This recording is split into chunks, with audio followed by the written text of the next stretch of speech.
ഹൃദയത്തിനെ ഏറ്റവും അധികം ബാധിക്കുന്ന രോഗം എന്ന് പറഞ്ഞാൽ അസൂയയാണ്. അസൂയയില്ലാത്ത ആരുമില്ല എന്നാണ്. എല്ലാവർക്കും അസൂയുണ്ടെന്ന്, എല്ലാവർക്കും അസൂയുണ്ടെന്ന്. പക്ഷെ ആ അസൂയ, നല്ല മനുഷ്യൻ ആ അസൂയയെ എന്ത് ചെയ്യുന്നു? അവൻ അടക്കി വെക്കുന്നു. അവൻ്റെ വിശ്വാസം കൊണ്ടും ഈമാൻ കൊണ്ടും അവൻ അടക്കി വെക്കുന്നതാണ് അസൂയ. മറ്റുള്ളവൻ എന്തെങ്കിലും ഗുണം കിട്ടിയാൽ അതുകൊണ്ട് ഇടങ്ങേറാകും മനസ്സ്. വേറുള്ളവൻ എന്തെങ്കിലും ഒരു സുഖം വന്നാൽ ഇടങ്ങേറാകും മനസ്സിൽ. അവൻ അള്ള വിധിച്ചതല്ലേ.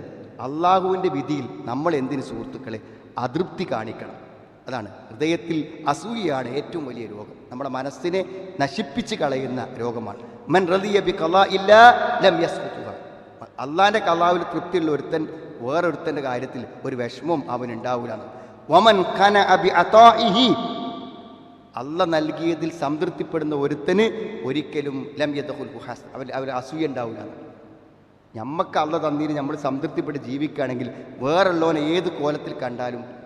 അതുകൊണ്ടാണ് വമിൻ ശർരി ഹാസിദിൻ ഇദാ ഹസദ് എന്നും നമ്മൾ ചെല്ലണില്ലേ. എല്ലാ ദിവസവും എത്ര പ്രാവശ്യം നമ്മൾ ആ സൂറത്ത് ഓതേണ്ട സുഹൃത്തുക്കളെ. കാരണം മറ്റുള്ളവൻ്റെ അസൂയ പോലും നമ്മുടെ ജീവിതത്തെ അത്രമാത്രം പ്രയാസപ്പെടുത്തും എന്നാ പറഞ്ഞു.